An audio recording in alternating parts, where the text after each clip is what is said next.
Hey folks, Real Honesty with John Ritlin. I'm John Ritlin. This is the top 15 worst WWE champions. After you saw my best list, and if you haven't, go back and watch that, because how you gonna know who was on the best and who's gonna be on the worst if you don't watch the first list? So basically, this is, and I tried to keep personal bias out of it. I really did, and with the exception of a couple, I actually managed to.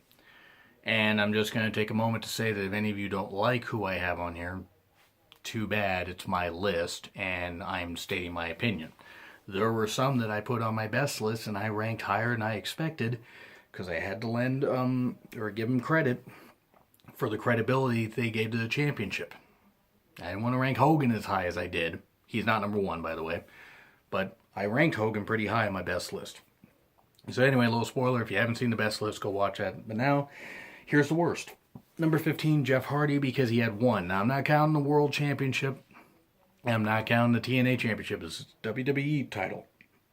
I could always talk about the World Championship sometime in WWE, and then maybe back in WCW, NWA, even though I think I did actually a top 10, 15 best and worst world champions in WCW. So if I haven't, I'll get to that list at some point.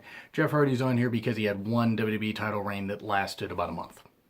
It was a great moment, him winning. It was a great match between him, Jeff Hardy, and Triple H, and Edge. Even with the Edge heads interfering, it was great. But the title reign ended after a month after Matt Hardy turned heel on Jeff Hardy, and this is before the whole, way before the broken thing. This was, whiny Matt Hardy, and even more whiny Jeff. It was a really bad feud, but he's on here because 1 month as WWE champion. Oh yeah, they couldn't rely on him because he got busted for a wellness violation earlier in the year when he would have won Money in the Bank and probably been WWE champion. That's why, because Jeff decided to be a screw-up back then. He's clean now, but still. Number 14, Mankind. Great moment of him winning the championship on January 4th, 1999, which was actually taped a week earlier, but still. He won that and then had a great feud with The Rock and was a 3-time WWE champion by near the end of 99. But all his reigns were maybe I think one reign was a day, another reign was a couple weeks. His first reign, I think, was 3 weeks, and he was a transitional champion at best.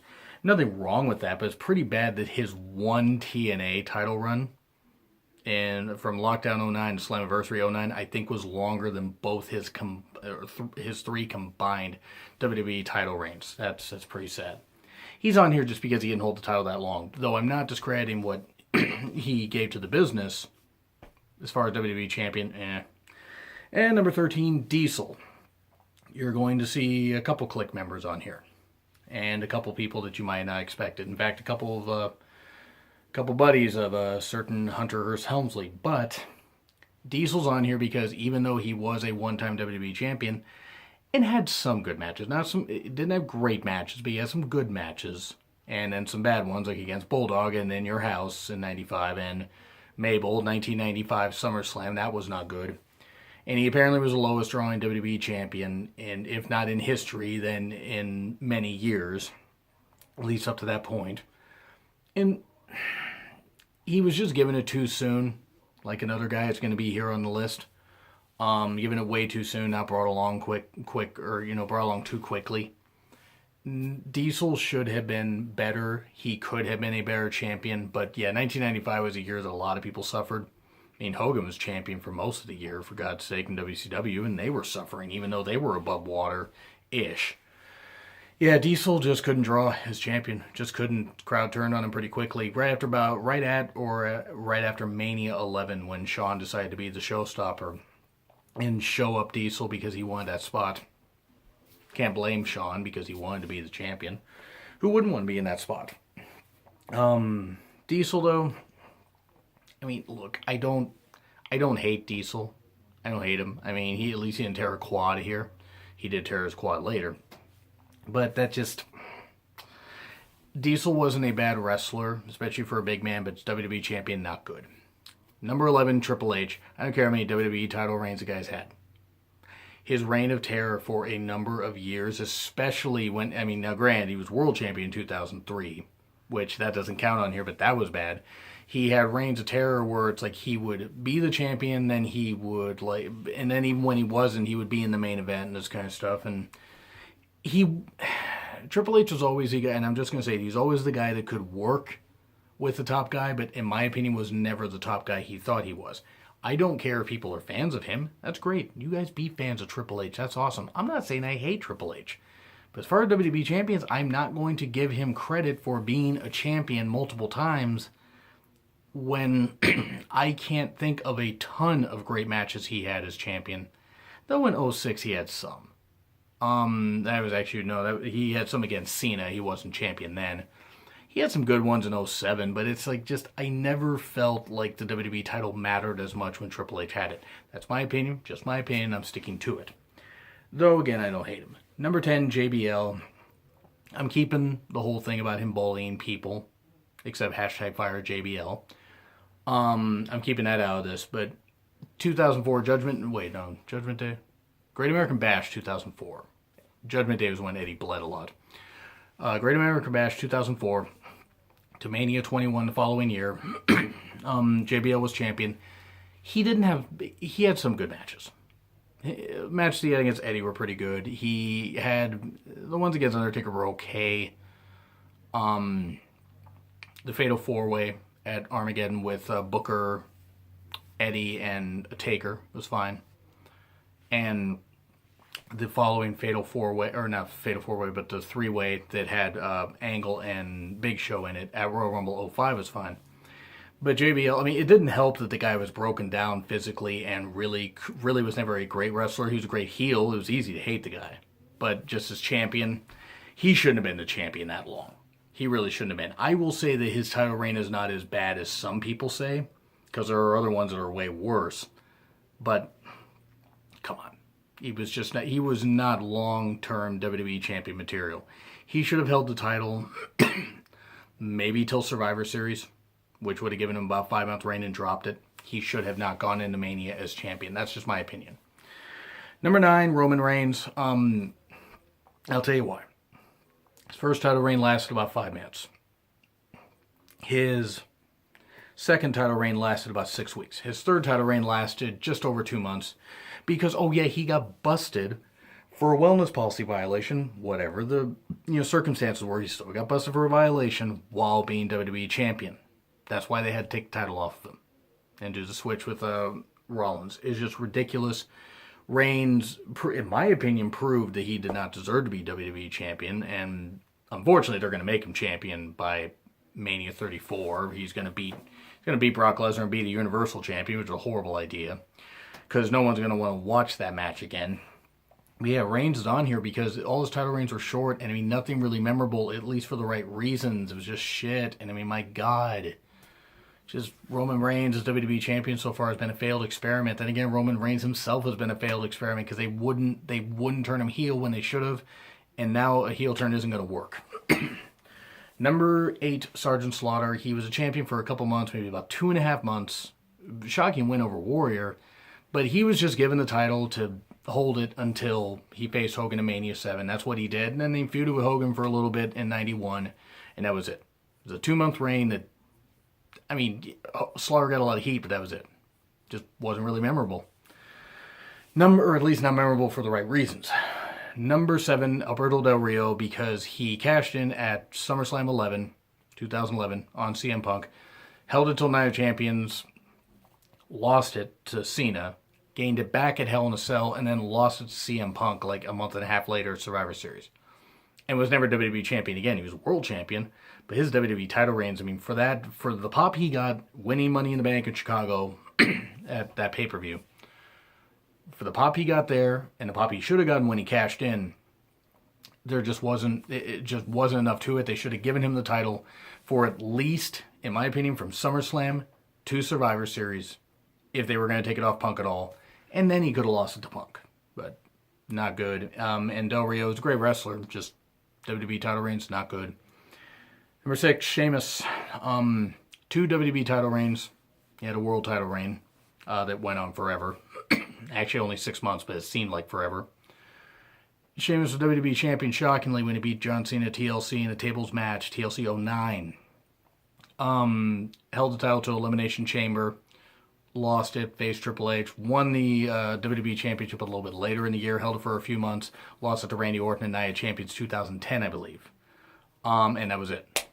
And I'm like, okay, cool, well, that was it. That was really bad. Yeah, just Sheamus, while a good athlete, and certainly he's doing better with Cesaro as his tag team partner now, just his reigns were never good.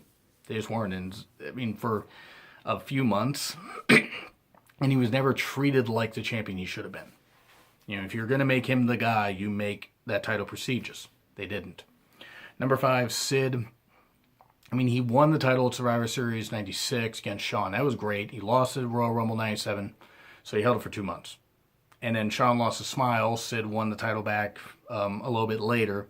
Held it and lost it to Undertaker at Mania 13, and that was it. I mean, his combined reigns were 3 months. Just not good. Just not good. Sid was a good athlete. I did an unpopular opinion series on Psycho Sid, where I didn't mind him as a wrestler. I actually thought he was a pretty dominating big man. You know, could be. Stabbing incident with Arn Anderson aside, because, I mean, obviously that makes him seem a bit like a shit person, no matter if alcohol or whatever was involved. But I thought Sid was a little underrated as a worker. Not great. But, yeah, not as a top guy. Just wasn't good. And Batista, he was a world champion a lot, and WWE champion when he beat Cena right after the Elimination Chamber in 2010. And then held the title till Mania, and then lost it, and then he lost to Cena at Mania, he lost to Cena at the next 2 pay-per-views, and then left. His WWE title reign was like 6 weeks. It's like Bray Wyatt. I was going to put Bray Wyatt on here, but I'm not going to put him on here yet, because it was still nice to see him win. But yeah, Batista for his lone WWE Championship win, no. Number 3, The Big Show, because... God, let's see, 1999, he won it at Survivor Series, and he lost it to Triple H at the beginning of 2000, and then he lost it, or then he won it at Survivor Series 2002, and lost it a month later to Kurt Angle. Yeah, I mean, he had a World Championship run for a little bit, and an ECW title reign, which is better left forgotten about, because WWE ECW was crap. If calling it ECW, they developed some good stars out of it, but they shouldn't have called it ECW. Yep, Big Show's run is not that good. Number 2, RVD. Here's why. The guy was a champion. They gave him this grandiose, big fight feel where he beat Cena. Hammerstein Ballroom among all the ECW fans. The remaining ones that were left that weren't, drunk and stupor. And big win. He had the ECW title, the WWE Championship. He successfully defended the title against Edge, I believe, at Vengeance 06 a couple weeks later. And then he got busted for pot possession with Sabu. Whatever your feelings are about pot possession, this kind of stuff, and I think there might even been some pills. I don't know if it was Sabu or RVD that had the pills. I don't know. And I don't remember. I might be mixing that up with other stuff. But getting busted with narcotic, with drugs or whatever, stuff that was illegal at the time, whether weed should have been illegals for another day, RVD getting busted for that, while champion, it just showed that they shouldn't have relied on him. And that he should have not been the guy. And it proved what I've said about RVD before, that he was a great athlete, and still is, I'm sure. I'm sure he can come and have a few, 4-star matches, not 5-star, because the guy can't jump that far anymore. Age catches up with everybody, even though he's a great athlete still. It proved that great athlete, and he could deliver some good performances, but you could not rely on him to be the guy. And this proved it. And he was never WWE champion again. He shouldn't have been. He shouldn't have been in the first place, in my opinion, even though if Cena had won, the crowd would have burned the place to the ground. Might have been kind of funny. But yeah, RVD should have never been WWE champion. And number 1, the Ultimate Warrior. Look, him and Hogan had a great passing of the torch thing in Mania 6.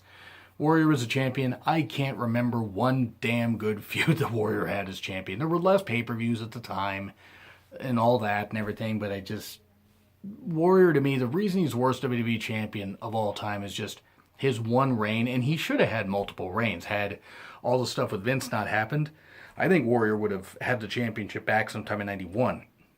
Probably would have beat Hogan maybe at SummerSlam 91, and you could have had that happen. That would have been kind of cool. But Yeah, just I can't name really one memorable thing that Warrior had after his title win. I mean, yeah, and he had some good house show matches with Ted DiBiase and a good match with Rick Rude at SummerSlam 1990. But yeah, when he lost it to Slaughter, that was it. I mean, it's like, to me, his title reign ended with a whimper. I never really cared for it. That's just my opinion. I'm sticking to it. So anyway, do you agree? Do you disagree? Like, share, comment, subscribe. Twitter link is in the description. It's been Real Honesty with John Ritlin. I'm John Ritlin. I'll see you soon.